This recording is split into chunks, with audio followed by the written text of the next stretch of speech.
क्या हाल चाल है? पढ़ाई लिखाई कैसी चल रही है? आई होप बेहतरीन चल रही होगी। आज हम लोग करने वाले हैं क्लास 10th का सैंपल पेपर जो अभी अभी सीबीएसई ने रिलीज किया है लास्ट वीक। ठीक है, ये उसके स्टैंडर्ड का पेपर है। तो देख लेते हैं कि किस तरह का पैटर्न है। हालांकि कोई चेंजेस नहीं किए सीबीएसई ने, जैसा कि लास्ट ईयर का पैटर्न था उसी पैटर्न पे इस साल भी पेपर आने वाला है। जो सीबीएसई ने अपना सैंपल पेपर रिलीज किया है उसमें हम लोग देख सकते हैं। तो पैटर्न इसमें किस तरीके का दिया हुआ है कि this question paper contains 38 questions, यानी टोटल 38 क्वेश्चंस होंगे। Question paper is divided into 5 sections A B C D E. ठीक है, क्वेश्चन नंबर 1 to 18 जो होगा वो मल्टीपल चॉइस क्वेश्चन होगा, यानी एमसीक्यूज होंगे। ठीक है, आपको सीधे सीधे आंसर करने हैं इसके, बिना सॉल्व किए भी आप आंसर कर सकते हो। बिना सॉल्व किए से मेरा मतलब ये नहीं है कि तुक्का लगा सकते हो, यानी इसमें आपको सोल्यूशन शो करने की जरूरत नहीं होगी। आप अगर डायरेक्टली भी कोई आंसर देते हो तो वो सही माना जाएगा। जैसे आपने किसी क्वेश्चन का आंसर, आपको देखते ही आइडिया लग गया कि ऑप्शन ए इसका सही आंसर है, आपने लिख दिया कि भाई किसी क्वेश्चन में 20 आंसर आ रहा है, 20 लिख दिया, तो आपको पूरे 1 मार्क्स मिलेंगे। ठीक है, यानी सॉल्यूशन नहीं करेंगे तब भी हो जाएगा। सबसे अच्छा पोर्शन ये होता है और सबसे खराब भी ये होता है, इसलिए क्योंकि इसमें अगर सही करोगे तो पूरा मार्क्स मिलेगा और गलत करोगे तो पूरा चला जाएगा। तो जिन बच्चों को ऐसा लगता है कि नहीं एमसीक्यू आने की वजह से हम तुक्का मार लेंगे और वो हमारे लिए हेल्पफुल होगा, तो हेल्पफुल नहीं होता है, नुकसानदायक होता है एमसीक्यू जनरली। क्योंकि तुक्का जब आप मारते हो तो या तो सही निकलेगा या तो गलत निकलेगा। लेकिन अगर जो क्वेश्चन डिस्क्रिप्टिव होता है, आप उसमें प्रॉपर वे में लिखते हो, तो आपको स्टेप्स के मार्क्स मिल जाते हैं। अगर आपने एक स्टेप भी सही किया, 2 स्टेप भी सही किया, तो टीचर आपको उसके मार्क्स देता है। एमसीक्यू में क्या होता है कि सॉल्यूशन तो आपने शो नहीं किया है, आपने क्या किया, सीधा आंसर लिखा है, या तो वो सही है या तो वो गलत है, तो या तो पूरा मिलेगा या तो पूरा जाएगा। तो यहां पर बहुत ही ज्यादा केयरफुल रहने की जरूरत है कि आप एमसीक्यू में क्वेश्चंस गलत ना करें, प्रॉपर तरीके से उसको सॉल्व करें। उसके बाद क्वेश्चन नंबर 19 एंड 20 ये असर्शन रीजन के क्वेश्चंस होते हैं। ठीक है, इसकी हम लोग आगे चल के और प्रैक्टिस करेंगे क्योंकि इसमें बच्चों को प्रॉब्लम होती है। 21 to 25 ये वेरी शॉर्ट आंसर्स हैं, यानी 2 नंबर का रहेगा हर एक क्वेश्चन, 21 से लेकर 25 तक, यानी टोटल कितने क्वेश्चन हो गए ये तुम्हारे 5। उसके बाद 26 to 31 ये रहेंगे शॉर्ट आंसर, कितने, 3-3 नंबर के। समझ में आती जा रही है बात? उसके बाद 32 to 35 यानी ये 4 क्वेश्चन जो तुम्हारे रहेंगे ये रहेंगे 5 नंबर के। समझ में आ रही है बात कि नहीं? और 2 तुम्हारे केस बेस्ड स्टडी रहेंगे 4-4 नंबर के। ठीक है, जिसके अंदर पार्ट्स दिए होंगे। सारे के सारे क्वेश्चंस तुम्हारे कंपलसरी होंगे। इंटरनल चॉइस दी जाएगी 2 क्वेश्चन में, यानी जिस भी क्वेश्चन में तुम्हारे पास इंटरनल चॉइस होगी उसमें से एक करना होगा। ये ना कर देना कि दोनों कर दो। जैसे क्वेश्चन नंबर मान लो 10 है, मतलब इधर तो एमसीक्यू होगा, मान लिया क्वेश्चन नंबर 23 है और उसमें और लगा के चॉइस दी गई है, तो कोई एक करना है, दोनों ना करने लगना। पाई को आप 22/7 ही यूज करोगे wherever required if not stated, यानी अगर किसी क्वेश्चन के सामने कहीं कहीं लिख कर आ जाएगा कि पाई इज इक्वल टू 3.14, तो वहां यूज करना है 3.14, अदरवाइज 22/7 लेकर ही सॉल्व करना है। यानी अगर किसी क्वेश्चन में मेंशन नहीं किया जाता है कि पाई की वैल्यू 3.14 लो, तो फिर उसको 22/7 ही लेकर सॉल्व करना। Use of calculators is not allowed, इसमें तो कोई ऐसी बात नहीं है जो तुम लोगों को ना पता हो। ठीक है, कैलकुलेटर का यूज नहीं अलाउ है। अब हम लोग स्टार्ट करते हैं। सबसे पहले आ जाते हैं इसके पहले क्वेश्चन पे। ये तुमको दिखाई दे रहा है कि नहीं? आई होप सबको क्लियरली दिखाई दे रहा होगा। ये देखो सबसे पहला क्वेश्चन आ जाओ। फर्स्ट क्वेश्चन ये कह रहा है the graph of a quadratic polynomial px passes through the points -6 0 0 -34 -20 and 6 0 zeros of the polynomial बताना है। अब अगर तुम लोगों ने पॉलिनोमियल पढ़ा था तो उसकी पहली एक्सरसाइज में क्या था कि हम देखते थे कि जो ग्राफ है मेरा, किसी भी पॉलिनोमियल का ग्राफ है, हम देखते थे उसने एक्स एक्सिस को किस किस पॉइंट पे कट किया है। जिस पॉइंट पे वो एक्स एक्सिस को कट करता था वो हमारा सॉल्यूशन होता था। ठीक है, यानी अगर इस तरीके से कोई ग्राफ है तुम्हारे पास कार्टेशियन प्लेन पे, तो इसने, इस ग्राफ ने कट किया है 2 पॉइंट पर। ध्यान से देखो, 2 पॉइंट पे कट किया है, एक इस पॉइंट पे और एक इस पॉइंट पे। यही दोनों पॉइंट तुम्हारे इस क्वाड्रेटिक पॉलिनोमियल के सॉल्यूशन हो जाएंगे, क्योंकि एक पैराबोला है तो ये एक क्वाड्रेटिक पॉलिनोमियल है। क्लियर हो रही है बात कि नहीं?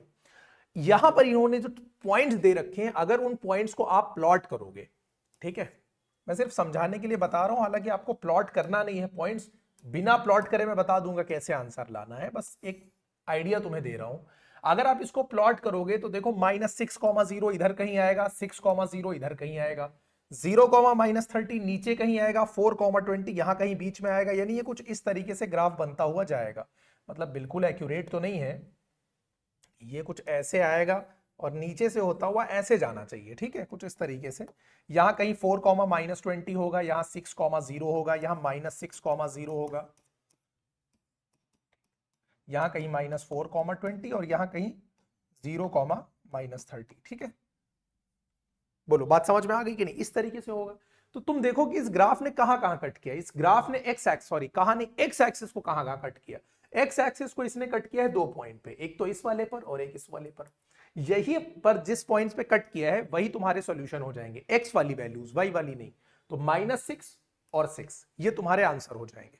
अब तुमको क्या इस तरह से ग्राफ बना के देखना पड़ेगा? नहीं भाई, ग्राफ तुमको नहीं बनाना है। तुम एक काम करना, इसमें से वो देखो जो 4 तुम्हारे कोऑर्डिनेट पॉइंट्स दिए हैं, उसमें से वो पॉइंट्स देखो जिसमें y 0 दे रखा है, ठीक है, वही तुम्हारा आंसर देगा। और बाकी तुम कट करके हटा दो। जैसे यहां -20 है तो इसको हटा दो, यहां y की वैल्यू -30 है, ये भी हटा दो। मेरे पास बचे 2 ऑप्शन जिसमें y 0 है, एक 6,0 और एक -6,0। अब इसमें से x वाली वैल्यूज उठा लो, यहां पर 6 है और यहां पर -6 है, तो ऑप्शन डी तुम्हारा करेक्ट आंसर हो जाएगा, -6,6। बोलो क्या ये बात समझ में आ गई? ये आज का हमारा पहला क्वेश्चन हो गया, आई होप क्लियर हो गया होगा। नेक्स्ट क्वेश्चन पर आ जाओ।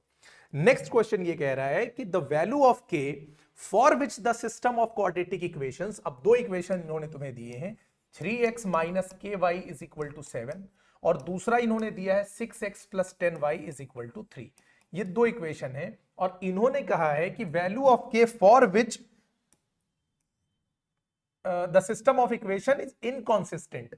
इनकॉन्सिस्टेंट देखो एक ही केस में होता है, अगर a1/a2 is equal to b1/b2 होता है तो यूनिक सॉल्यूशन होता है और इक्वेशंस कॉन्सिस्टेंट होते हैं। अगर a1/a2, b1/b2, c1/c2 ये तीनों बराबर हो जाते हैं तो लाइंस होती हैं कोइंसिडेंट, सॉल्यूशन कैसे होते हैं, इनफाइनाइटली मेनी सॉल्यूशन, और इक्वेशंस अभी भी कंसिस्टेंट होते हैं। एक ही केस ऐसा होता है जब a1/a2 और b1/b2 आपस में बराबर हो जाए लेकिन इनका रेशियो c1/c2 के बराबर ना हो, तब हम कहते हैं कि इसका कोई सॉल्यूशन नहीं आएगा। लाइंस कैसी रहेंगी, पैरेलल रहेंगी, और इक्वेशंस कैसे रहेंगे, इनकंसिस्टेंट रहेंगे। यानी इनकंसिस्टेंट रहने के लिए जरूरी यह है कि उन इक्वेशंस के पेयर का सॉल्यूशन एग्जिस्ट नहीं करना चाहिए, और वो एक ही केस होता है कि a1/a2, b1/b2 और c1/c2 अगर इनके रेशियो को आप कंपेयर करोगे तो a1/a2 और b1/b2 तो बराबर होगा लेकिन c1/c2 बराबर नहीं होगा। तो आप सिर्फ इतनी बात पे ध्यान दो, a1 यानी, अरे क्या किया मैंने, एक मिनट, a1 यानी x का साथी कितना है, देखो 3, a2 यानी इधर x का साथी कितना है, 6, यहां पर देखो y का साथी -k और यहां y का साथी कितना है, 10। आप सॉल्व करो, 3 1 जा 3 2 जा 2 1 जा 2 5 जा 5 इधर जाकर इंटू कर जाएगा, 5 1 जा 5, -k = 5, सो k = -5। क्या ये बात समझ में आ गई? तो मेरा यहां पर जो करेक्ट ऑप्शन होगा वो होगा ऑप्शन बी। बोलो समझ में आ गया कि नहीं? हालांकि हम लोग अगर इतनी सारी कहानी ना करते तो भी इसका सॉल्यूशन सीधे निकाल सकते थे। कैसे? देखो यहां पर 3 2 कितना हो रहा है, 6 हो रहा है, 3 2 तो यहां पर भी 2 होना चाहिए। 5 2 कितना होता है, 10 होता है, लेकिन यहां पर दोनों पॉजिटिव थे, जाहिर सी बात है, तो यहां भी आंसर कैसा आना चाहिए, पॉजिटिव। तो k की वैल्यू क्या हो जाएगी, -5, तभी तो -5 नेगेटिव नेगेटिव बन के प्लस हो जाएगा, 5/10 1/2 यहां भी आ जाएगा, यानी रेशियो सेम होना चाहिए। क्लियर हो गई ये बात कि नहीं? नेक्स्ट क्वेश्चन देखो, इसके बाद इसको मैं हटा देता हूं, ये आई होप समझ में आ गया होगा, ठीक। क्वेश्चन नंबर 3 देखो, which of the following statement is not true, a number of seconds can be drawn at any points on the circle. अब समझो अगर तुमको, तुम्हारे पास कोई सर्कल है, इस तरह से तुम्हारे पास क्या है, कोई सर्कल है, इसमें एक तो होती है टेंजेंट जो इसको छू के निकलती है किसी एक पॉइंट पे, यानी बाहर अगर कोई पॉइंट दे रखा है उस पॉइंट को छू के जो लाइन निकलती है इस तरीके से टच करके निकल जाती है, इसको हम लोग बोलते हैं टेंजेंट। इसको क्या बोलते हैं, टेंजेंट बोलते हैं। टेंजेंट बाहर से आती है, किसी एक पॉइंट पे ही टच करती है, और जो सर्कल को कट करके निकल जाती है इसको बोला जाता है सिकेंट, ठीक है। ये पूरे सरकमफ्रेंस के अगर किसी भी 2 पॉइंट्स को आप मिलाओगे इस तरीके से, ठीक है, जो बाउंड्री है ना सर्कल की, उस बाउंड्री पे कोई भी 2 पॉइंट्स को आपस में मिलाओगे तो ये जो मिलता है इसको बोलते हैं कॉर्ड। समझ में आता जा रहा है कि नहीं? जो एक पॉइंट पे टच करके निकल जाए उसको बोलते हैं टेंजेंट, और टेंजेंट सेंटर पे अगर हम इसको मिलाएं टेंजेंट को, तो ये रेडियस और टेंजेंट हमेशा परपेंडिकुलर होते हैं, यानी 90 डिग्री बनता है। कितना बनता है? 90 डिग्री। ठीक है, ये कुछ नॉलेज वाली बात हो गई तुम्हारी सर्कल से रिलेटेड। अब इसमें से कह रहा है कौन सा ट्रू नहीं है, तो अब देखो, a number of seconds can be drawn at any point on the circle. भाई नंबर ऑफ सेकेंड्स चाहे जितनी बना दो, क्योंकि काट के निकल जाती है अंदर वो। इस तरीके से सर्कल है, इस पॉइंट पे बनाना है, चाहे यहां से लाओ, यहां से लाओ, यहां से लाओ, यहां से लाओ, कोई फर्क नहीं पड़ता है। ठीक है, तो ये स्टेटमेंट तो ट्रू है। Only one tangent can be drawn at any point on a circle, बिल्कुल सही बात है। एक पॉइंट पे एक ही टेंजेंट आएगी, ये याद रखना। लेकिन एक पॉइंट से दो टेंजेंट आएंगी, फर्क समझ में आ रहा है? अगर इसके बाहर कोई पॉइंट लोगे तो यहां से दो टेंजेंट आएंगी, लेकिन अगर सर्कल के ऊपर कोई पॉइंट है तो यहां से पास होने वाली सिर्फ एक टेंजेंट होगी। ये बात क्लियर हो गई। अ cord is a line segment joining two points on the circle. Two points को मिलाया तो कॉर्ड बोला, बिल्कुल सही बात है। तो बचा ऑप्शन डी, यही करेक्ट हो जाएगा, ज्यादा मेहनत करने की जरूरत ही नहीं है। ऑप्शन जब 3 एलिमिनेट कर दिए तो डी पढ़ो या ना पढ़ो, लेकिन फिर भी पढ़ लेते हैं। From a point inside a circle only to tangents can be drawn. कभी भी टेंजेंट अंदर से नहीं खींची जा सकती, क्योंकि अंदर से कोई टेंजेंट खींचोगे तो वो सर्कल को कट कर देगा, और टेंजेंट सर्कल को कट नहीं करती, एक पॉइंट पे टच करते हुए जाती है। बोलो क्लियर हो गई ये बात? क्वेश्चन नंबर 4 देखो, if nth term of an AP is 7n minus 4 then the common difference of the AP is। ये क्वेश्चन जो हम लोग प्रीवियस ईयर क्वेश्चन के एक सीरीज मैंने बनाई है, जो शॉर्ट्स, अब तक 33 शॉर्ट्स उस पे मैं अपलोड कर चुका हूं, उसमें ये क्वेश्चन मैंने कवर किया है, जहां पर हम लोग सिर्फ प्रीवियस ईयर क्वेश्चंस के मल्टीपल चॉइस क्वेश्चंस को कवर कर रहे हैं, उसमें किया हुआ है। फिलहाल यहां पर देखो, nth टर्म दे रखा है 7n minus 4 और कॉमन डिफरेंस तुमसे पूछ रहा है। एक बात तो क्लियरली समझ लो कि n की वैल्यू जैसे रखते जाओगे नेक्स्ट टर्म आता जाएगा। n 1 रखोगे तो 7 1 जा 7, अगर -4 पे ना भी ध्यान दो। 2 रखोगे तो 7 2 जा 14, यानी 7 के टेबल में चलेगा। देखो 7n समझ रहे हो कि नहीं? 7n का मतलब क्या? 7 का मल्टीपल। 7n का मतलब 7 का मल्टीपल, यानी ये जो टर्म चल रहा है ये 7 के मल्टीपल में चलेगा, तो कॉमन डिफरेंस तो इसका 7 होने वाला है। ऑप्शन ए तुम्हारा करेक्ट आंसर होगा। लेकिन अगर तुमसे सॉल्व करने को बोले तो कैसे करोगे? n की जगह 1 रखोगे तो पहला टर्म आ जाएगा, 7 1 जा 7 माइनस 4 कितना हो जाएगा? 3। 7 2 जा 14 माइनस 4 कितना हो जाएगा? 10। और 10 में से 3 को घटाओ कितना आ जाएगा? 7। तो कॉमन डिफरेंस कितना हो गया? 7 हो गया। ये हो गया ऑप्शन 4। बोलो क्या यहां तक बात समझ में आ गई? किसी को कोई डाउट तो नहीं लग रहा? 4 क्वेश्चंस ये स्टार्टिंग के 4 नंबर तुम्हारे हो गए समझो। ठीक है, अब चलते हैं नेक्स्ट क्वेश्चन पर। क्वेश्चन नंबर 5 देखो क्या बोल रहा है। The radius of a right circular cone, cone समझते हो, and the radius of a sphere are each 5 centimeter in length if the volume of the cone is equal to the volume of the sphere। यानी जो कोन का volume है वो sphere के volume के बराबर दे रखा है। एक चीज, दोनों की रेडियस 5-5 दे रखी है। ये बहुत अच्छी बात है कि रेडियस बराबर है।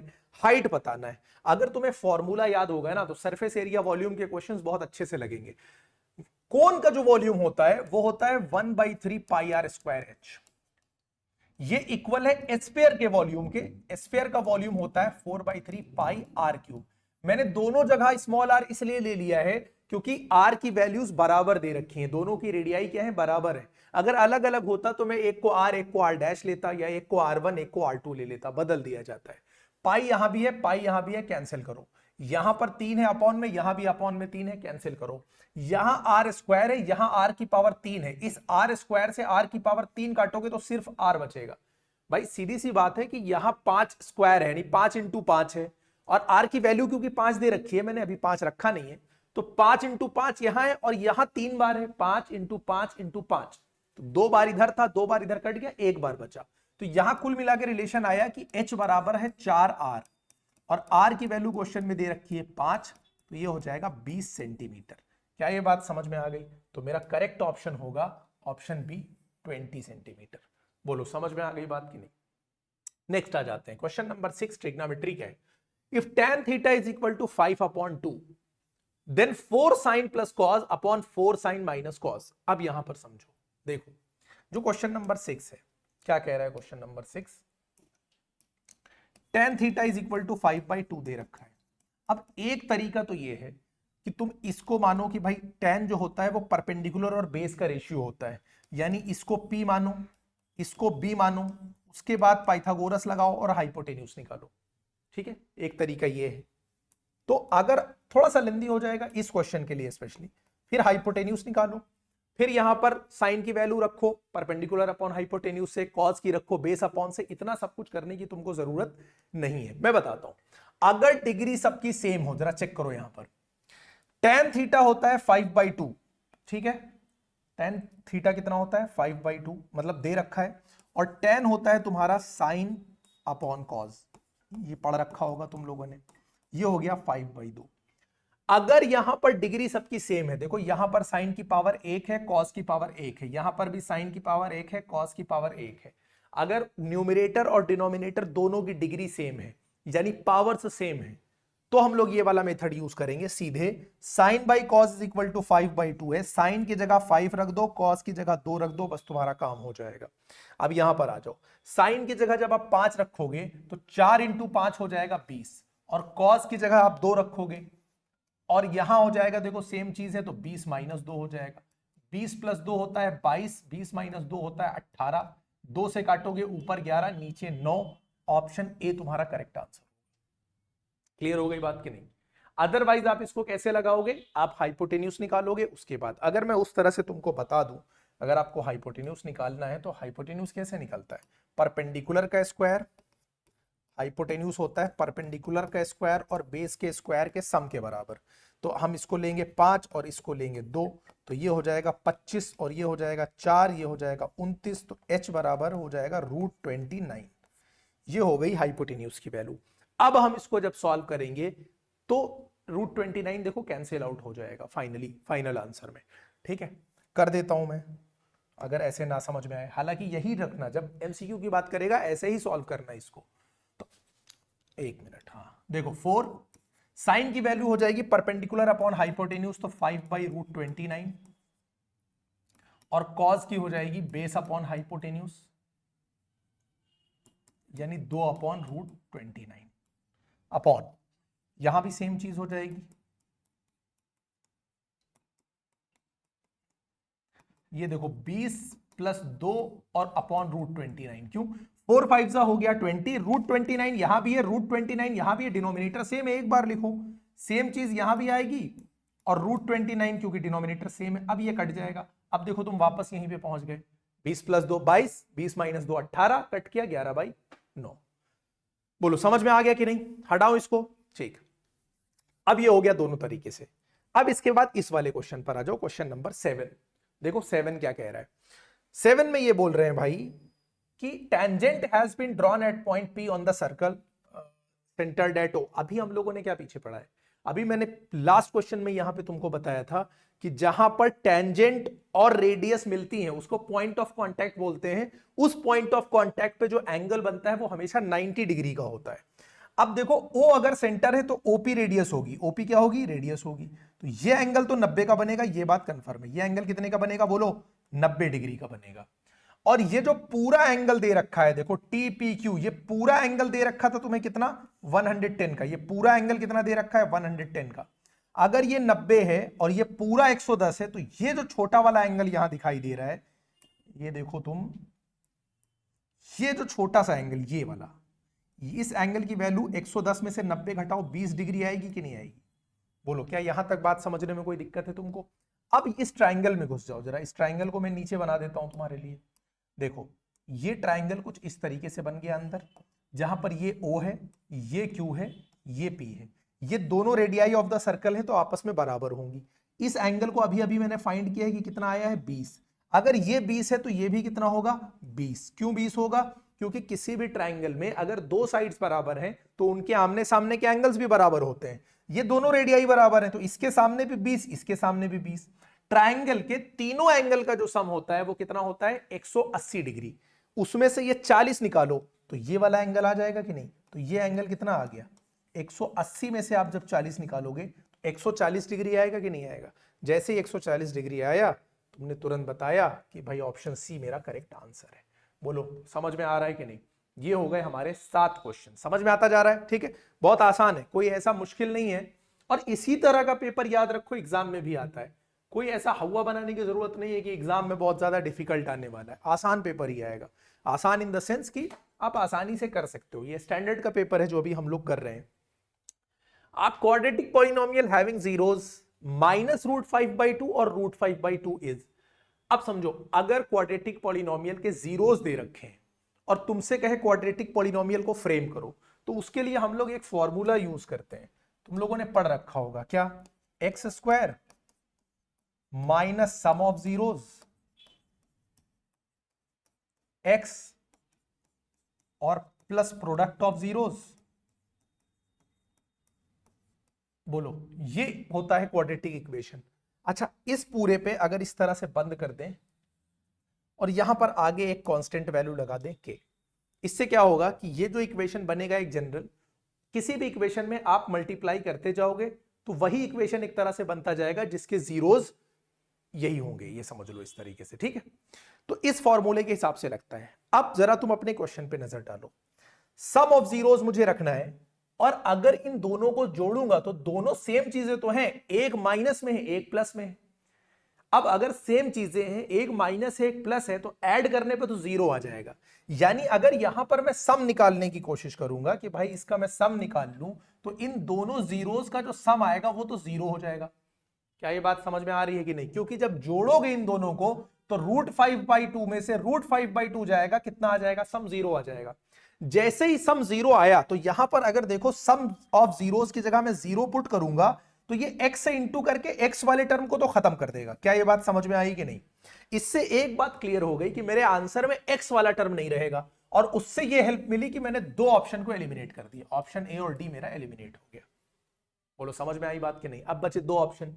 तुक्का भी मारोगे तो अब कम से कम 50-50 के तो चांस है ना, लेकिन तुक्का मारने की जरूरत क्या है भाई, मैं समझा रहा हूं ना कि कैसे करना है। अब मुझे क्या चाहिए, देखो प्रोडक्ट ऑफ जीरोस चाहिए। प्रोडक्ट ऑफ जीरोस क्या होता है? अच्छा, एक और चीज समझो, किसी भी क्वाड्रेटिक पॉलिनोमियल में जो सम ऑफ जीरोस होता है वो होता है -b/a।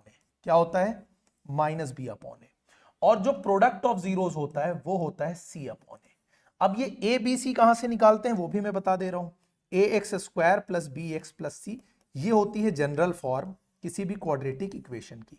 यहां x² के साथी को a बोलते हैं, x के साथी को b बोलते हैं, कांस्टेंट टर्म को c बोलते हैं। क्या ये सारी बात समझ में आ गई कि नहीं? अब इसका इस्तेमाल करके मैं क्वेश्चन को और आसान कर दूंगा तुम्हारे लिए। कैसे? जब इन दोनों का मैं प्रोडक्ट निकालूंगा, समझना, जब मैं इन दोनों का प्रोडक्ट निकालूंगा तो जब आप इंटू करोगे ना इनको, तो देखो माइनस है प्लस है तो आंसर माइनस में आएगा, और दोनों सेम वैल्यूज हैं तो इंटू करने पर रूट ही तो हटेगा। जैसे √2 इंटू √2, आंसर कितना आएगा 2, रूट हट जाएगा। √3 इंटू √3, आंसर कितना आएगा 3, रूट हट जाएगा। तो सेम वैल्यूज इंटू करती हैं रूट के अंदर तो रूट हट जाता है, आंसर कितना आएगा -5/2। यानी प्रोडक्ट कितना आना चाहिए जीरोस का, -5/2 आना चाहिए। और जीरोस का प्रोडक्ट हम निकालते कैसे हैं, c/a से, यानी कांस्टेंट वैल्यू को हम x² के कोएफिशिएंट से डिवाइड करते हैं। चेक कर लो भाई, यहां कांस्टेंट वैल्यू कितनी है -20, और x² का साथी कितना है a यानी 8। जरा चेक करो, 4 2 और 4 5 -5/2 आया कि नहीं आया? इसका मतलब ऑप्शन बी ही मेरा करेक्ट आंसर है। तो मुझे इस सब में रखने की जरूरत नहीं पड़ी। क्लियर हो रही है बात कि नहीं? और अगर आप इसको चेक करके देखो तो -6/15 आप करोगे, -6/15 करोगे, नीचे 2 कभी जिंदगी में नहीं मिलेगा क्योंकि 2 15 को कट करता ही नहीं है, इसलिए ऑप्शन सी हो नहीं सकता। बोलो, क्या मेरी बात समझ में आ गई तुम लोगों को? क्वेश्चन नंबर 8 क्लियर है कि नहीं है? आई होप हो गया होगा। नेक्स्ट क्वेश्चन देखते हैं, question number 9। Consider the frequency distribution of 45 observations. Class दिया है, फ्रीक्वेंसी दी है, मीडियन क्लास की अपर लिमिट बतानी है। स्टैटिस्टिक्स के इंपॉर्टेंट क्वेश्चंस में से एक है कि एक तो मीडियन की अपर लिमिट, मीडियन क्लास पूछ लेता है, मॉडल क्लास पूछ लेता है, दोनों की लोअर लिमिट्स और अपर लिमिट्स का सम पूछ लेता है। ठीक है, तो मॉडल क्लास निकालना, मीडियन क्लास निकालना, उनके फॉर्मूला, ये सब अच्छे से लर्न करोगे तो स्टैटिस्टिक्स तुम्हें पूरा नंबर देकर जाएगी। यहां पर देखो, जब भी मीडियन क्लास निकालना हो हम लोग को एक टर्म निकालना पड़ता है जिसको हम लोग बोलते हैं कम्युलेटिव फ्रीक्वेंसी या सीएफ बोलते हैं। क्या बोलते हैं? सीएफ। अब समझो, यहां पर देखो ये दे रखा है कितना, 5, तो हम लोग कम्युलेटिव फ्रीक्वेंसी निकालते कैसे हैं? देखो मैं यहीं पे कहीं लिख देता हूं। देखो, जैसे इधर क्लास बना रखा है मैंने 0 से 10, 10 से 20, 20 से 30, 30 से 40 और 40 से 50, ये क्लास होगा, और उसके बगल में तुम्हें एफ दिया मिलेगा 5, 9, 15, 10 और 6। इसके बगल में हमेशा एक CF का कॉलम बनता है, और जब भी मीडियन पूछेगा तो कम्युलेटिव फ्रीक्वेंसी का कॉलम बनना ही बनना है, वरना नहीं आएगा। अगर कम्युलेटिव फ्रीक्वेंसी नहीं निकाली तो फिर मुश्किल हो जाएगी तुम्हारे लिए। कम्युलेटिव फ्रीक्वेंसी निकलती कैसे, देखो पहले टर्म को तुम एज इट इज लिख दो 5, और फिर ऐसे क्रॉस जोड़ते चले आओ। 5 और 9 कितना हो जाएगा 14, 14 में 15 जोड़ोगे आएगा 29, 29 में 10 जोड़ोगे आएगा 39, 39 में 6 जोड़ोगे आ जाएगा 45। ये लास्ट वाला टर्म हमेशा याद रखना, ये टोटल ऑब्जर्वेशन के बराबर होगा। टोटल ऑब्जर्वेशन 45 है, मेरी कम्युलेटिव फ्रीक्वेंसी का लास्ट टर्म 45 है, इसका मतलब कोई गलती नहीं हुई है, बिल्कुल सही किया है।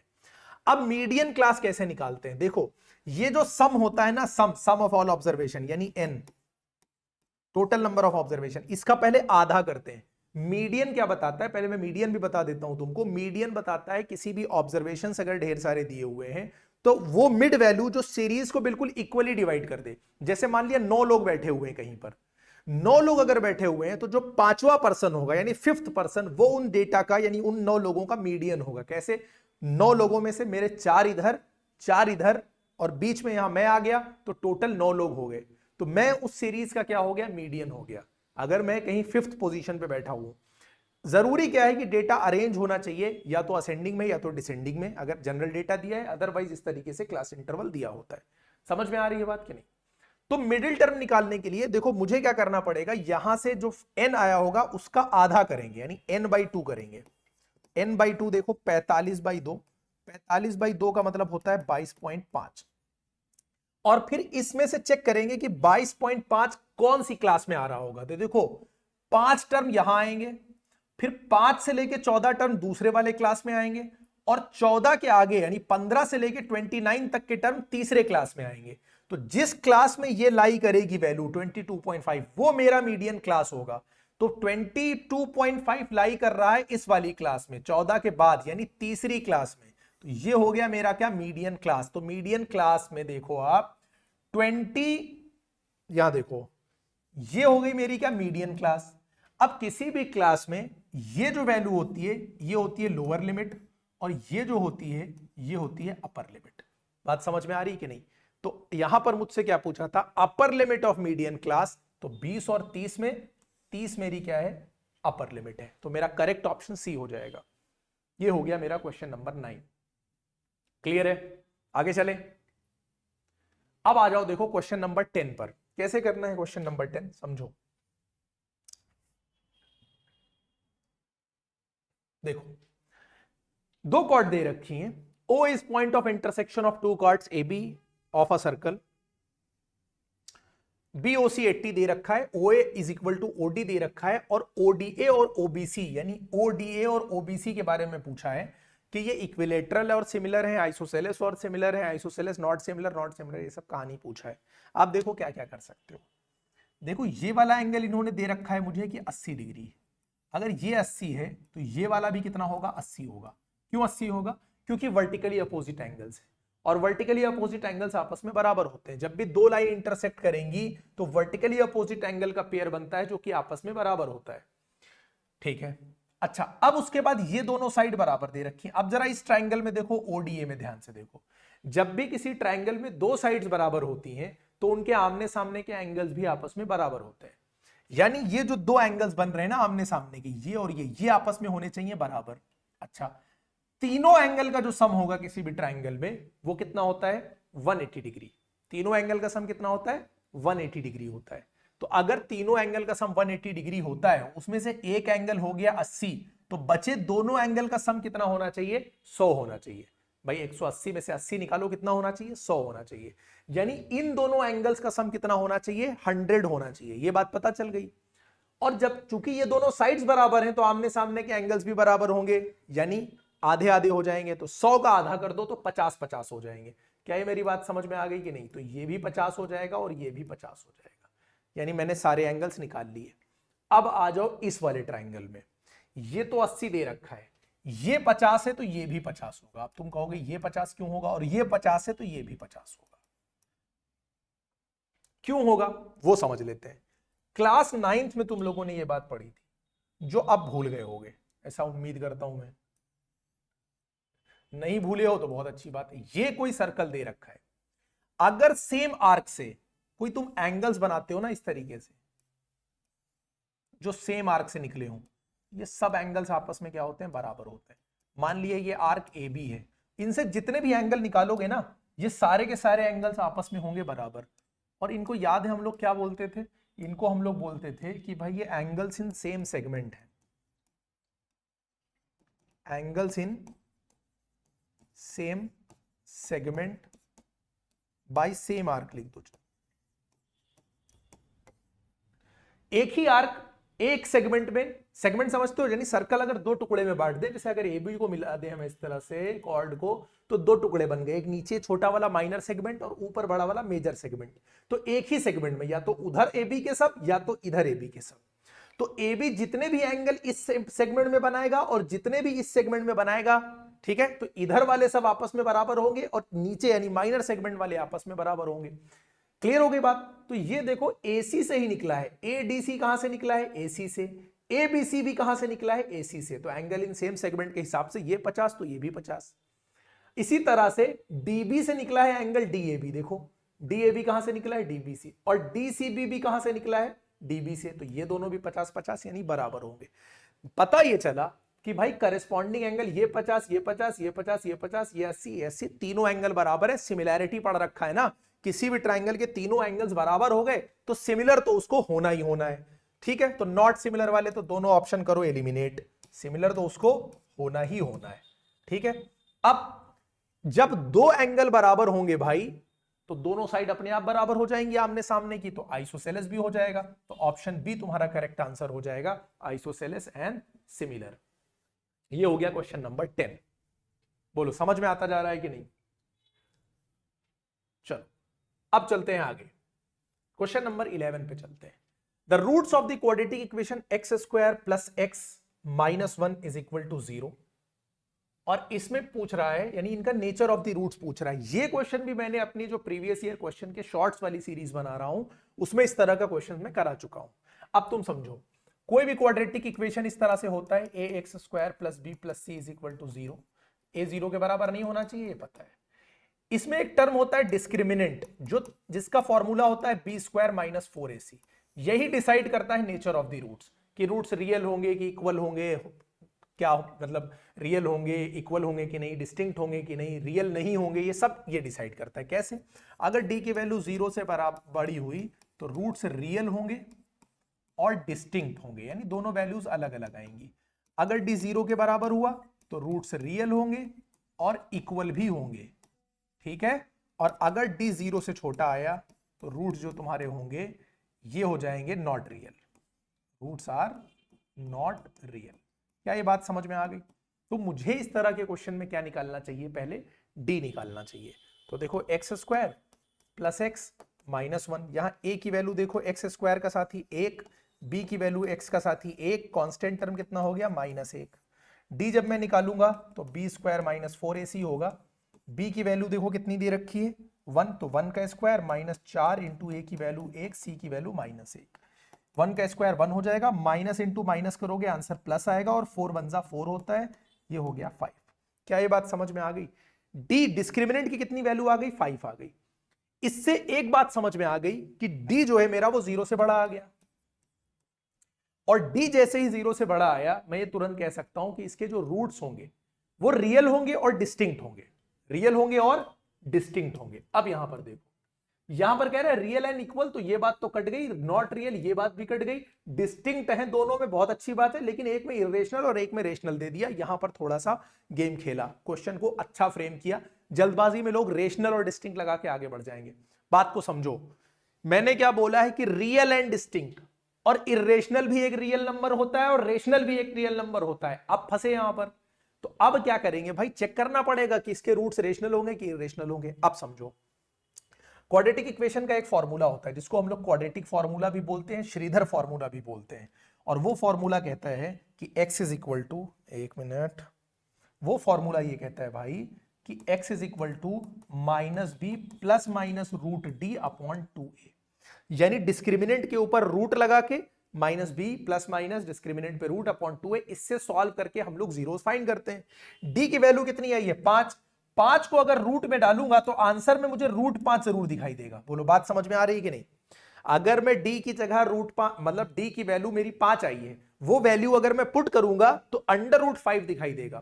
और √5 क्या होता है? √5 होगा इर्रेशनल नंबर, तो इसमें इर्रेशनल नंबर मिल जाएगा। तो ऑप्शन ए तुम्हारा करेक्ट आंसर होगा, ये याद रखना। ठीक है, ये गलती मत करना कि सी को लगा देना, ये यहां पे थोड़ा सा ध्यान देने वाली बात थी। बोलो बात समझ में आ गई? ये पूरा क्लियर है? हटाऊं मैं इसको, इसका स्क्रीनशॉट ले लो तो मैं इसको रब कर देता हूं। ठीक है, इसको हटा देता हूं। अब आ जाओ नेक्स्ट क्वेश्चन पे। नेक्स्ट क्या कह रहा है देखो, नेक्स्ट तो बिल्कुल आसान क्वेश्चन लग रहा है।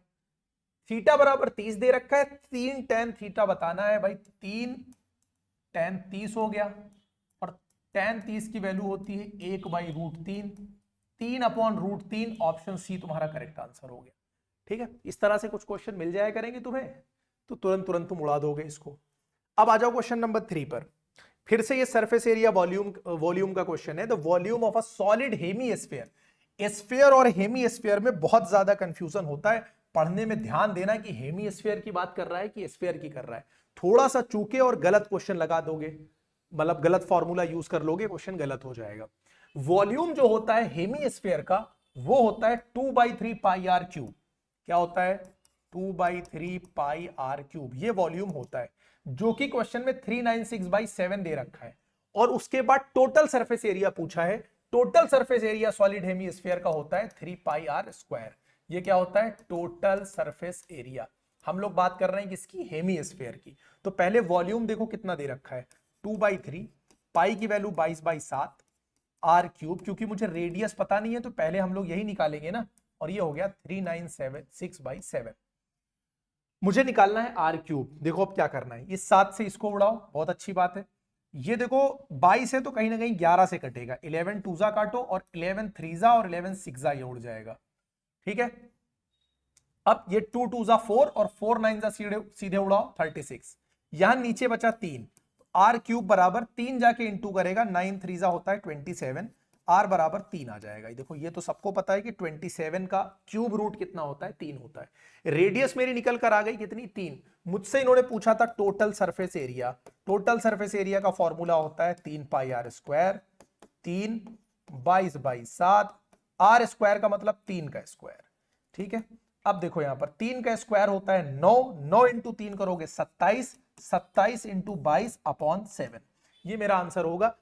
अब सबके अपॉन में 7 दे रखा है, तो 27 इंटू 22 करना ही पड़ेगा। 27 2 होता है 54, कैरी जाएगा 5, फिर 54 और 5 हो जाएगा 59/7। 594/7 तुम्हारा करेक्ट ऑप्शन होगा, जो कि ऑप्शन बी।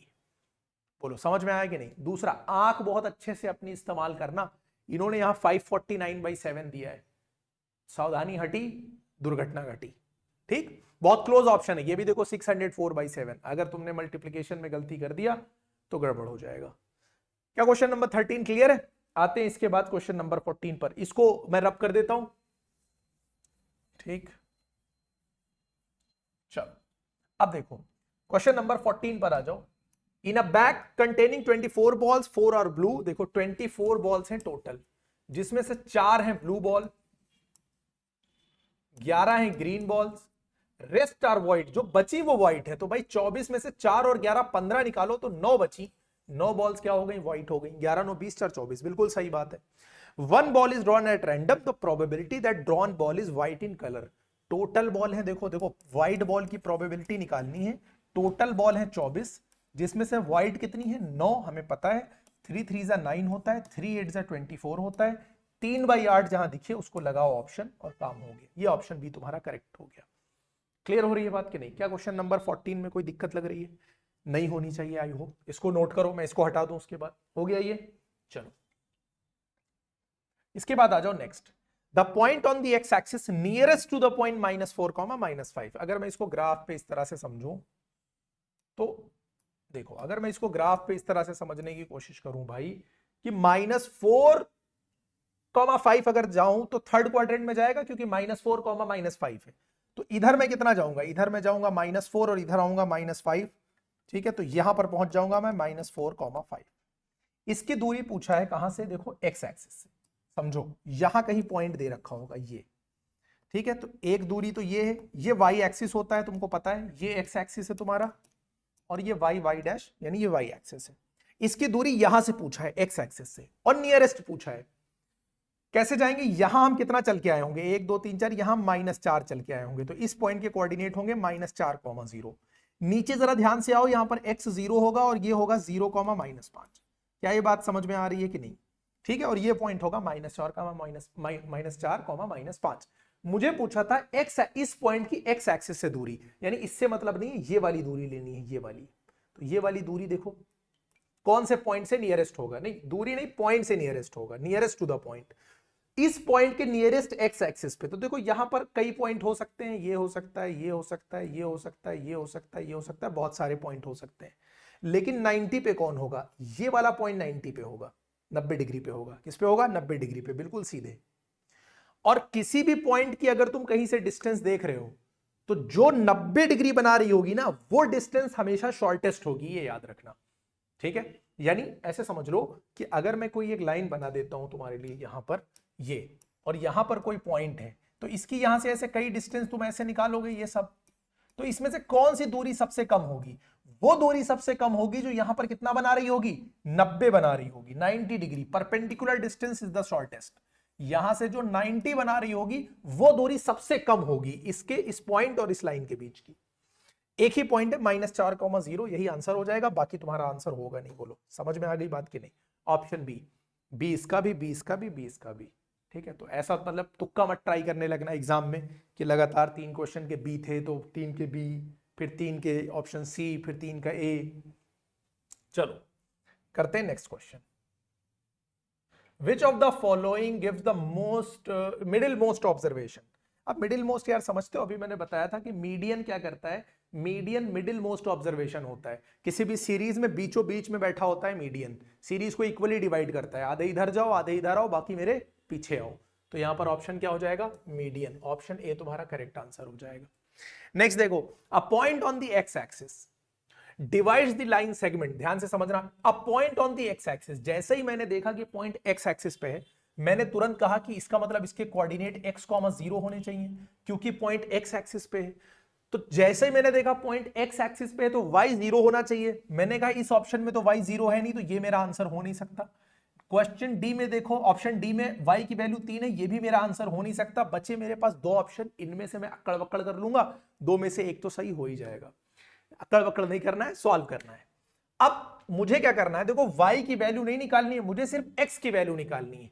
जब भी 2 पॉइंट ज्वाइन हो रहे हो, ये x1 y1 होगा, ये x2 y2 होगा, किस रेशियो में डिवाइड हो रहे हैं, m1 m2 में डिवाइड कर रहे हैं। फॉर्मूला क्या होता है, फॉर्मूला अगर सेक्शन फॉर्मूला लर्न है तो वो होता है x is equal to m1 x2 plus m2 x1 upon m1 plus m2, ये होता है। इसी तरह से y की वैल्यू होती है m1 y2 plus m2 y1 upon m1 plus m2। लेकिन चूंकि मेरा पॉइंट x एक्सिस पे है तो y की मुझे चिंता करने की जरूरत है ही नहीं, मुझे पता है पहले से कि y 0 होगा, तो मुझे सिर्फ x निकालना है।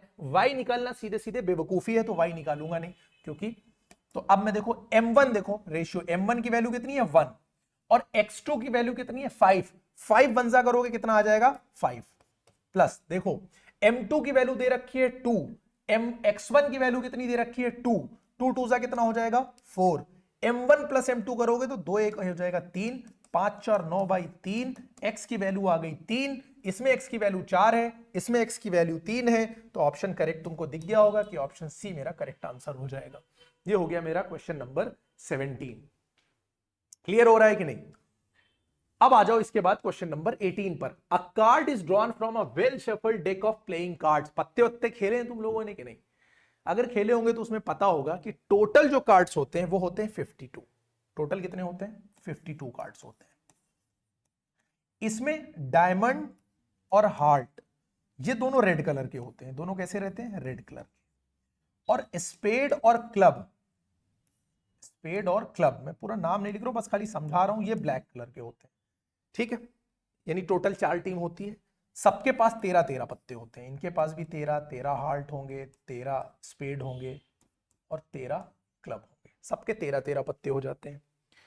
हर किसी के पास 3 पिक्चर कार्ड कह लो, फेस कार्ड कह लो, फोटो कार्ड कह लो, जिन पर फोटो बनी होती है, वो होते हैं 3 तरह के पत्ते, किंग, क्वीन और जैक, इनके पास बनी होती है फोटो, ठीक है। हर किसी का अपना किंग होगा, अपनी क्वीन और अपना जैक होगा। तो 3 इनके पास होंगे, 3 इनके पास, 3 इनके पास, 3 इनके पास, तो टोटल 12 फेस कार्ड होते हैं। टोटल कितने फेस कार्ड होते हैं? 12। देखो लगा हम लोग तुरंत भी सकते हैं, लेकिन मैं हर क्वेश्चन के साथ चाहता हूं कि तुम्हारा एक्स्ट्रा कॉन्सेप्ट भी क्लियर होता जाए, जिसमें से 6 रेड होते हैं और 6 ब्लैक होते हैं। बात खत्म हो गई। तो probability of getting red face card बोला था, रेड मैंने देखा कि भाई 6 होते हैं, टोटल होते हैं पत्ते कितने? 52। अब इसको उड़ा दो, 2 से उड़ाओगे 26, 2 से उड़ाओगे 3, 3/26 मेरा करेक्ट ऑप्शन हो जाएगा। बोलो समझ में आ गई बात कि नहीं? देखो और कम टाइम में भी मैं निपटा सकता हूं इस पेपर को, बहुत जल्दी जल्दी समझा सकता हूं, लेकिन जरूरी यह है कि हर क्वेश्चन के साथ तुम उसके कॉन्सेप्ट को समझते जाओ, ठीक है। चल अब आ जाओ असर्शन रीजन पे। डरने वाली बात नहीं है, इतना मुश्किल नहीं होता है जितना तुम लोगों ने इसको बना रखा है। सीधी सी बात, 2 स्टेटमेंट दिया होगा, तुमको दोनों स्टेटमेंट को पढ़ना होगा और देखना होगा कि कौन सा, मतलब दोनों स्टेटमेंट सही है कि नहीं। एक असर्शन होगा, एक रीजन होगा। जब दोनों सही निकल जाएं, उसके बाद देखना होगा कि जो रीजन है वो करेक्ट एक्सप्लेनेशन है असर्शन का कि नहीं। यानी ये जो दूसरी वाली बात है रीजन, ये इसका सही रीजन है कि नहीं है, कि बिल्कुल 2 अलग अलग बातें लिख दी गई हैं, दोनों का आपस में कोई कनेक्शन ही नहीं है, ठीक, ये देखना होता है बस। और उसके बाद दे रखा है कि अगर असर्शन रीजन दोनों सही है और रीजन करेक्ट एक्सप्लेनेशन है असर्शन ए का, तो तुम ऑप्शन ए लगाओगे। अगर दोनों सही हैं लेकिन रीजन जो है वो करेक्ट एक्सप्लेनेशन नहीं है, तो तुम बी लगाओगे। अगर असर्शन ट्रू है रीजन गलत है तो सी लगाओगे। अगर असर्शन सही है रीजन, असर्शन गलत है रीजन सही है तो डी लगाओगे। क्लियर हो रही है बात कि नहीं? अब पहला वाला देखो, HCF of any 2 consecutive even natural number. Consecutive का मतलब होता है जो लगातार आए, इवन का मतलब जो 2-2 के गैप पे आए, इज ऑलवेज 2। यानी 2 कॉन्जिक्यूटिव इवन नेचुरल नंबर का जो HCF होता है वो 2 होता है। इसमें कोई गलत बात नहीं, आप चेक कर लो। 2 और 4, HCF कितना हो जाएगा इसका? 2। 4 और 6, 2 लगातार आने वाले इवन नंबर हैं, HCF होगा 2। 6 और 8 चेक कर लो, होगा 2।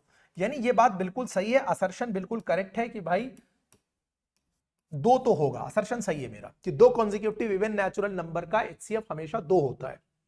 Even natural number are always divisible by 2। यानी जो इवन नेचुरल नंबर, सीधी सी बात है, तो इवन नंबर की डेफिनेशन इन्होंने दी है कि इवन नंबर जो होगा वो हमेशा 2 से डिविजिबल होगा। यानी रीजन भी करेक्ट है, असर्शन भी सही है, रीजन भी सही है। लेकिन क्या ये रीजन इस असर्शन का सही एक्सप्लेनेशन है कि नहीं है? भाई दोनों अलग अलग बात है। यहां बात कर रहा है HCF की, यहां कह रहा है इवन नंबर उसको बोलते हैं जो 2 से डिविजिबल होता है। क्या कनेक्शन है इन दोनों का? कोई कनेक्शन आपस में नहीं है। तो दोनों सही हैं, लेकिन जो आर है ये इसका सही एक्सप्लेनेशन नहीं है, इसलिए ऑप्शन बी तुम मार्क करोगे। क्या ये बात समझ में आई कि नहीं? क्लियर हो रहा है कि नहीं? यानी both are correct but reason is not the correct explanation of assertion. चलो आगे चलते हैं, नेक्स्ट देखो। नेक्स्ट क्या ये बोल रहे हैं कि असर्शन में इन्होंने ये कहा है, क्या हो रहा है भाई?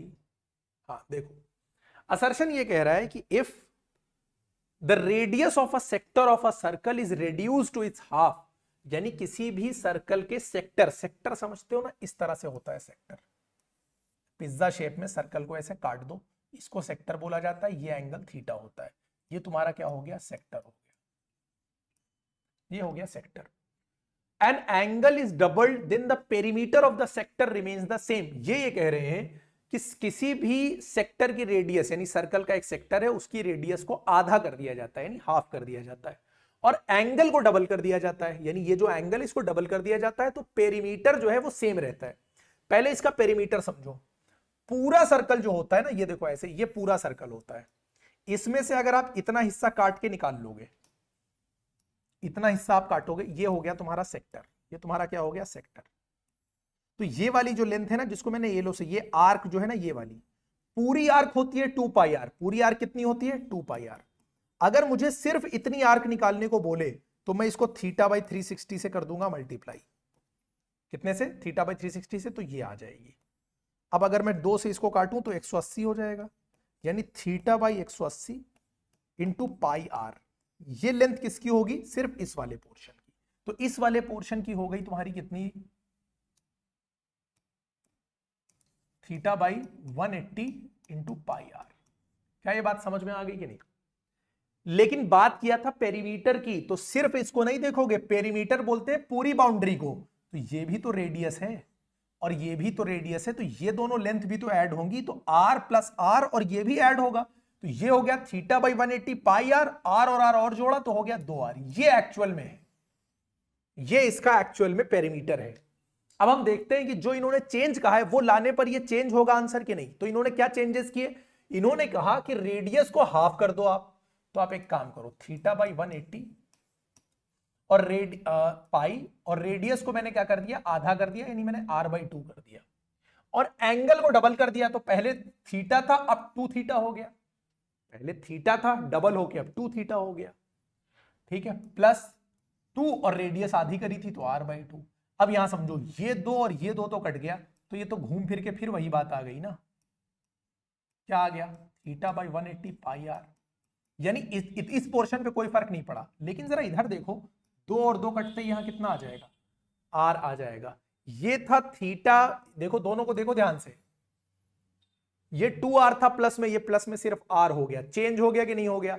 जैसे ही चेंज हुआ असर्शन मेरा क्या हो गया, फॉल्स हो गया।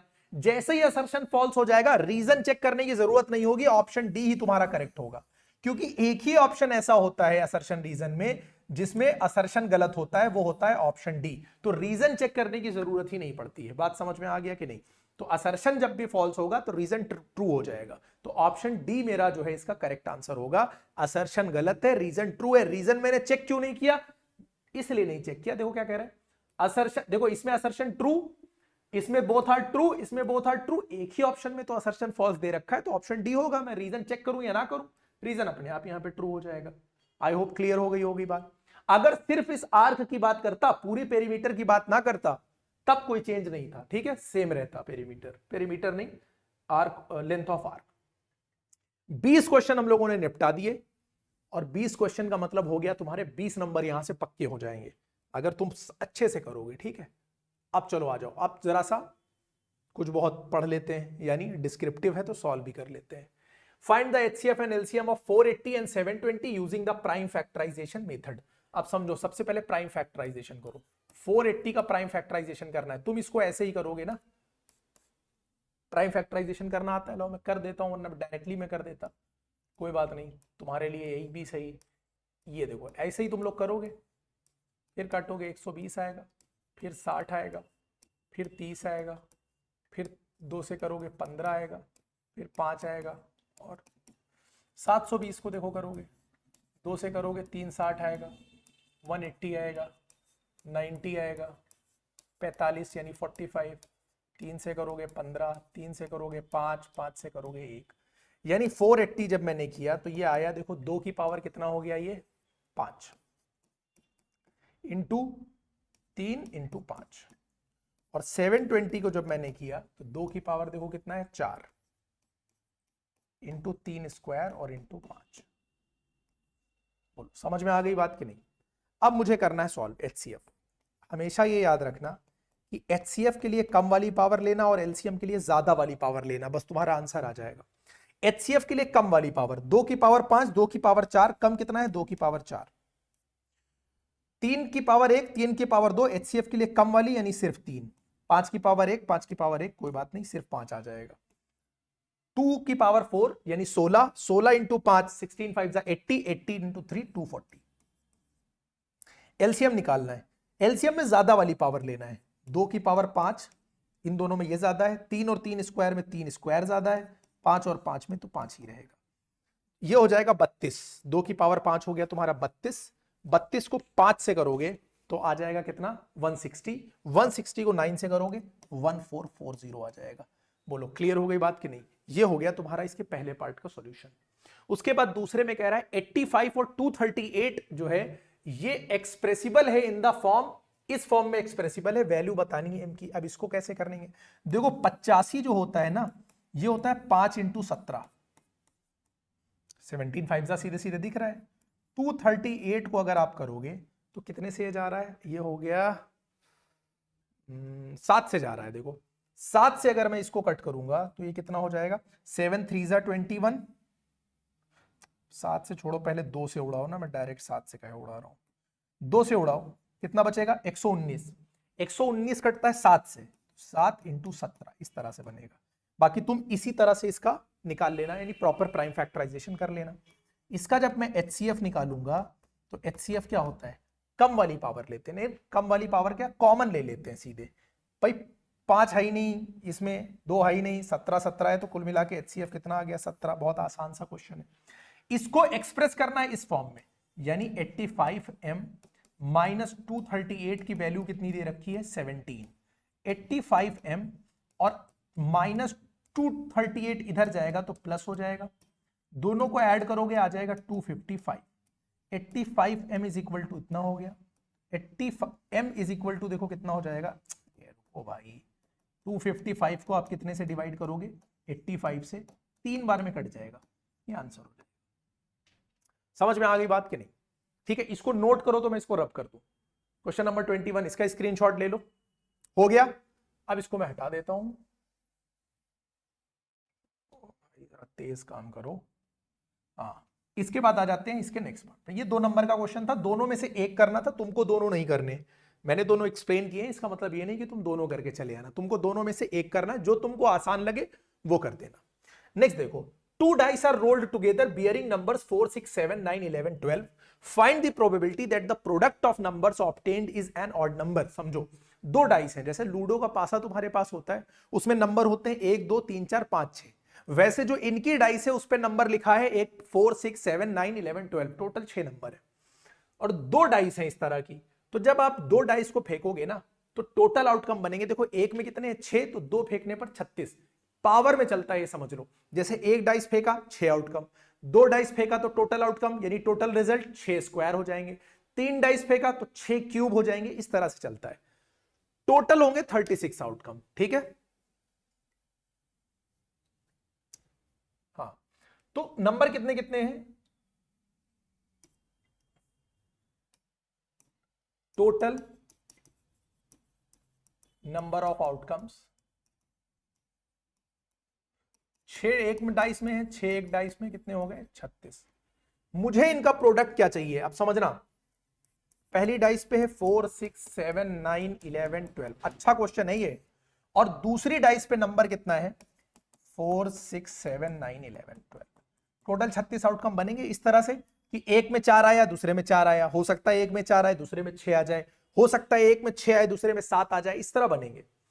इंटू करने पर ऑड आना चाहिए, इंटू करने पर क्या आना चाहिए, ऑड आना चाहिए। अब समझो, जब भी इवन का इवन से मल्टीप्लीकेशन होगा आंसर हमेशा इवन आएगा, यानी 2 इवन नंबर मल्टीप्लाई करेंगे आंसर इवन आएगा। अगर एक इवन और एक ऑड है ये मल्टीप्लाई करेंगे तो भी इवन आ जाएगा। ऑड तभी पॉसिबल है जब दोनों नंबर क्या हो, ऑड हो, तभी मेरा आंसर क्या होगा, ऑड होगा। क्लियर हो रही है बात कि नहीं, बोलो, ठीक है। To get odd number as the product, we must have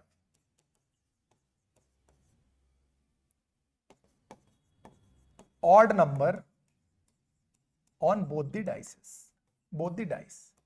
ये बात समझ में आ गई कि नहीं?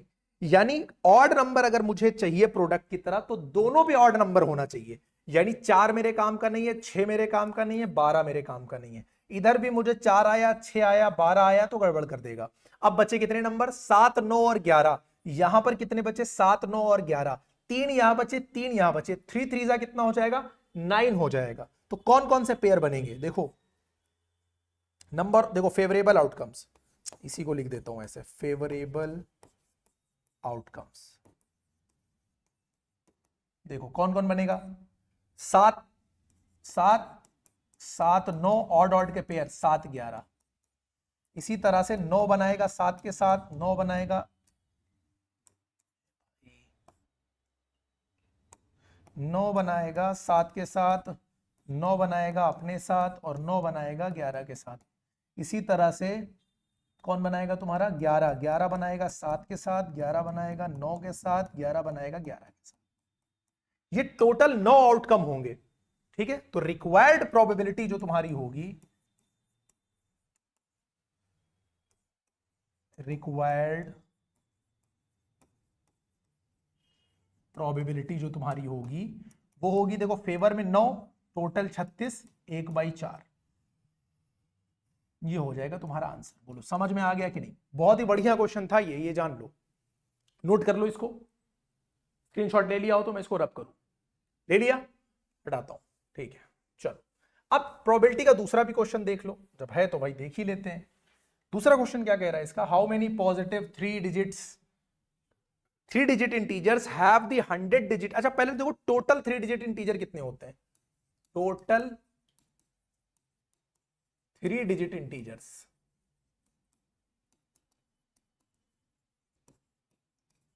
भाई 900 होंगे कि नहीं होंगे?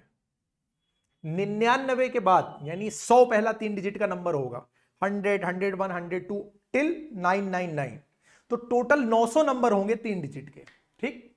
तो टोटल 3 डिजिट इंटीजर्स कितने हो गए, 900 हो गए।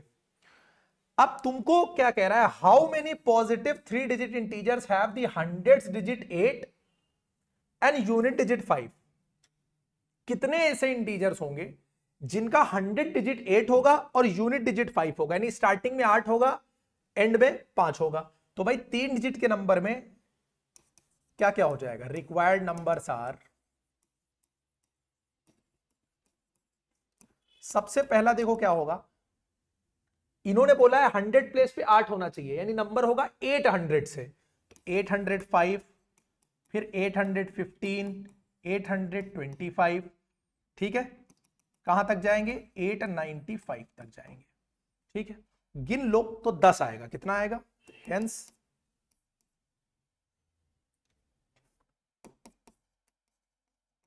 Total numbers having 8 as there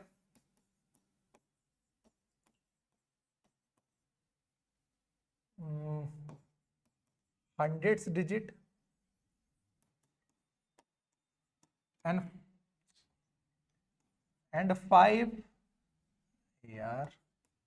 5 as their unit digit, total numbers are 10, total 10 होंगे। सिंपल सी बात, समझ में आ गया कि नहीं? प्रोबेबिलिटी, अब इस 10 नंबर में एक चेक करना है मुझे, रिक्वायर्ड प्रोबेबिलिटी निकाल लो।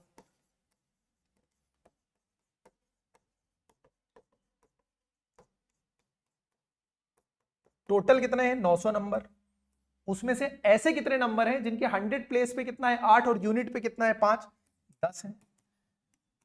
1/90 तुम्हारा आंसर। बोलो क्या इस क्वेश्चन में कोई दिक्कत लग रही है, समझ में आ गया कि नहीं? नेक्स्ट करें, चलो नेक्स्ट देखते हैं। 23, 24, 25 3 क्वेश्चन और बचे और इसी के साथ तुम्हारा सेक्शन भी कंप्लीट हो जाएगा इस पार्ट में। नेक्स्ट पार्ट में हम लोग कवर करेंगे सेक्शन सी डी, यानी बाकी कोशिश करेंगे एक ही में कवर हो जाए, ज्यादा में लगेगा तो कोई बात नहीं। 23 मेन चीज ये है कि तुम्हें क्वेश्चन समझ में आना चाहिए यार, एक एक चीज। यहां पर देखो इसको सॉल्व करना है, 2 sin स्क्वायर 60, 2 नंबर में सीधे सीधे इन्होंने वैल्यू टेबल का क्वेश्चन डाला है। अगर तुम्हें वैल्यूज याद है ना तो कोई दिक्कत नहीं होगी। sin 60 की वैल्यू बताओ मुझे कितनी होती है, √3/2, स्क्वायर लगा हुआ है तो इस पे स्क्वायर लगा दो। tan 30 की वैल्यू होती है 1/√3, इस पर भी स्क्वायर लगा दो। सेक स्क्वायर 45 होता है √2, इस पर भी स्क्वायर लगा दो, बहुत अच्छी बात है। 2 इंटू √3 का स्क्वायर 3, 2 का स्क्वायर 4, -1 का 1 और √3 का 3, √2 पे स्क्वायर लगाओगे 2 आ जाएगा, 2 से इसको कट करोगे 2 आ जाएगा। इसको सॉल्व करो, 3 3 9 -2, देखो 3 3 9 होगा, -2 1 2 होगा, अपॉन 2 यार, और अपॉन 2 3 6 होगा, और अपॉन में तो 2 हाई है, इज इक्वल टू 9 - 2 करोगे कितना आ जाएगा, देखो 9 - 2 करोगे 7 आ जाएगा, अपॉन ये 2 जाएगा 6 के पास तो 12, ये तुम्हारा आंसर होगा। क्लियर हो गई बात कि नहीं? ये क्वेश्चन नंबर कौन सा हो गया तुम्हारा, 23। 24 पर आ जाओ। 24 कह रहा है कि find the points on the x axis which is at a distance of √41 units from the point 8, -5, यानी एक्स एक्सिस पे वो पॉइंट पता करो। जैसे ही मैंने देखा कि भाई पॉइंट एक्स एक्सिस पे है, मैंने उसको मान लिया x, 0, क्योंकि वो एक्स एक्सिस पे है तो y 0 होना चाहिए। Let the required point be x, 0। अब इस पॉइंट की यानी x, 0, ये पॉइंट क्या है x, 0, ये पॉइंट क्या है 8, -5, इन दोनों के बीच की डिस्टेंस दे रखी है √41। तो अकॉर्डिंग टू क्वेश्चन, बात को समझना, डिस्टेंस फॉर्मूला क्या होता है, डिस्टेंस फॉर्मूला लिख देना पहले, ठीक है। अब लगा देना √x2 - x1 यानी 8 - x का स्क्वायर प्लस y2 - y1, देखो y2 की वैल्यू है -5 और -0 करने का कोई मतलब है नहीं क्योंकि वही रहेगा, इज इक्वल टू, ये डिस्टेंस दे रखी है क्वेश्चन में कितनी, √41। क्या ये बात समझ में आई, यही तो दे रखा है, ठीक। यहां पे चाहो ब्रैकेट में क्या लिख देना, डिस्टेंस फॉर्मूला लिख देना, फॉर्मूला जरूर लिखना पेपर में, मार्क्स मिलते हैं जान लेना। अब यहां देखो क्या करेंगे, squaring both the sides, squaring both the sides आप कर दो। जब आप स्क्वायर करोगे तो यहां हो जाएगा 8 - x स्क्वायर, यहां हो जाएगा, सॉरी 8 - x, अरे भाई 8 - x स्क्वायर, यहां -5 का स्क्वायर 25 और बराबर बचेगा 41। क्यों ऐसा हुआ है, क्योंकि जब मैंने स्क्वायर किया तो इधर भी रूट था, इधर भी रूट था, दोनों तरफ से रूट हट गया, अब ये आ गया मेरा 8 - x स्क्वायर बराबर कितना हो गया, देखो 41 हो गया। अब समझो 8 - x का होल स्क्वायर ये बराबर 25 को इधर लेके चले जाओ, 41 में से 25 यानी 25 को निकालो, 8 - x का जो स्क्वायर होगा वो आ जाएगा 16। बोलो क्या यहां तक बात समझ में आ गई। अब 8 - x इज इक्वल टू ±√16। देखो इधर स्क्वायर था तो उधर जाके रूट हो जाएगा, और जब भी इधर स्क्वायर हो तो दो वैल्यूज मिलती है, पॉजिटिव भी नेगेटिव भी, ये याद रखना, इसलिए मैंने प्लस माइनस लगाया। यहां आ जाओ, तो 8 - x बराबर कितना हो गया, +-4, क्योंकि 16 का स्क्वायर रूट 4 प्लस माइनस लग गया, दो वैल्यूज आएंगी ना। अब एक बार 4 ले लो, एक बार -4 ले लो, तो 8 - x इज इक्वल टू 4, और एक बार 8 - x इज इक्वल टू कितना, -4। एक मिनट,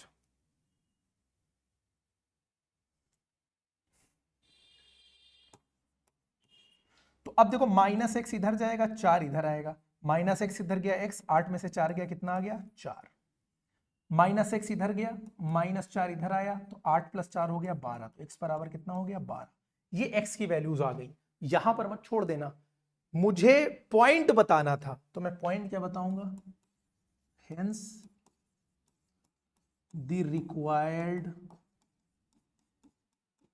पॉइंट्स आर, एक बार 4 लिया तो 4,0, और एक बार लिया 12 तो 12,0, और ये तुम्हारा आंसर हो जाएगा। नोट करो इसको, ये हो गया क्वेश्चन नंबर 24। क्लियर है, हटाओ इसको नोट कर लिया हो तो इसको हटा दो, स्क्रीनशॉट ले लो। अब आ जाते हैं हम लोग लास्ट क्वेश्चन पर।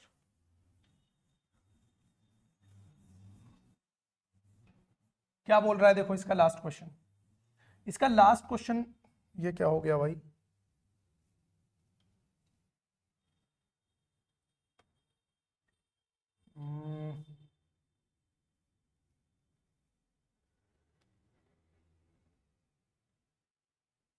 एक मिनट रुको भाई, एक मिनट बस। हाँ देखो, अब इसका लास्ट क्वेश्चन कर लेते हैं।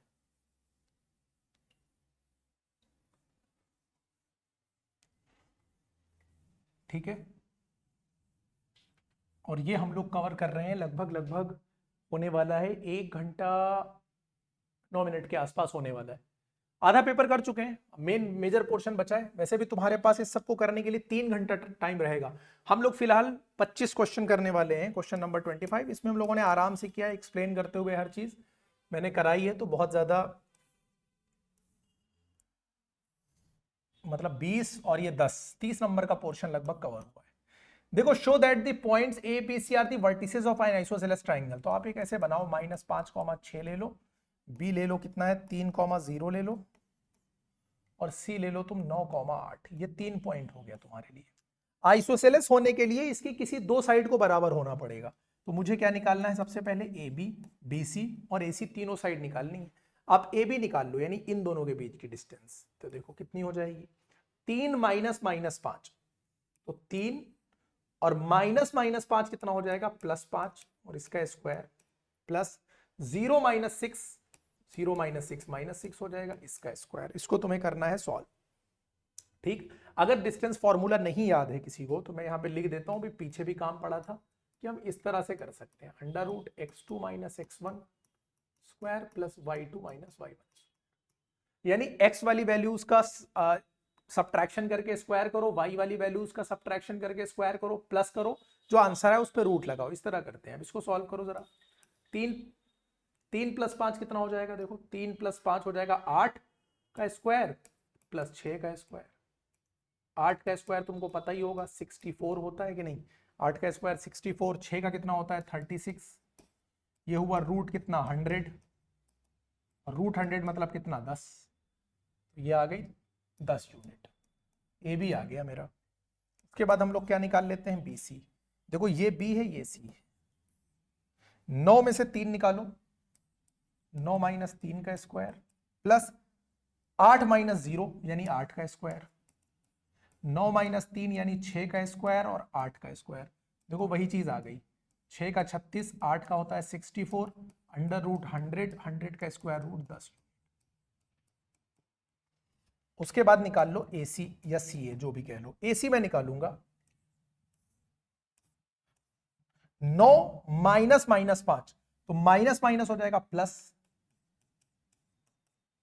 8 माइनस 6,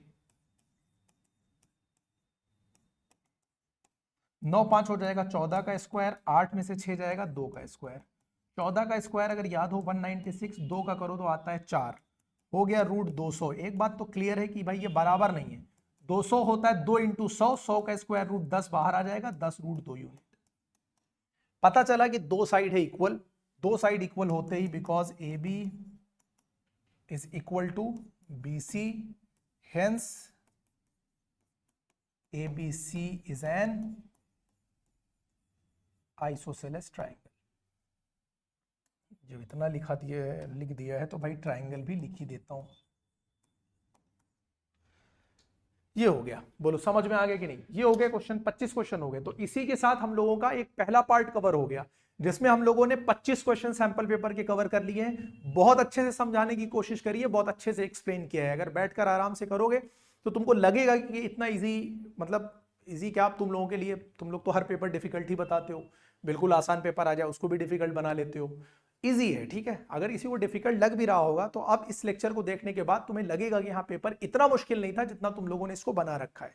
और ये स्टैंडर्ड का पेपर है, तो जिन लोगों को बहुत ऐसा लग रहा था कि नहीं मैंने बेसिक ले रखा है या मैंने स्टैंडर्ड ले लिया है, बेसिक वालों का बहुत आसान आएगा, मेरा बहुत डिफिकल्ट आएगा, तो ऐसा कुछ नहीं है, ठीक है। तो इसको अच्छे से कवर करो। नेक्स्ट पार्ट में हम लोग कवर करेंगे बाकी के 13 क्वेश्चंस, क्योंकि टोटल 38 क्वेश्चंस थे, 25 कवर कर लिए, 13 अगले लेक्चर में हम लोग कवर करेंगे। तो मिलते हैं आप नेक्स्ट पार्ट में। इसको देख लो, अगर सॉल्यूशन अच्छे से समझ में आया हो तो एटलीस्ट अपने दोस्तों को शेयर भी कर दो ताकि और लोग इसका बेनिफिट उठा सके, ठीक है। तो मिलते हैं आप नेक्स्ट क्लास में।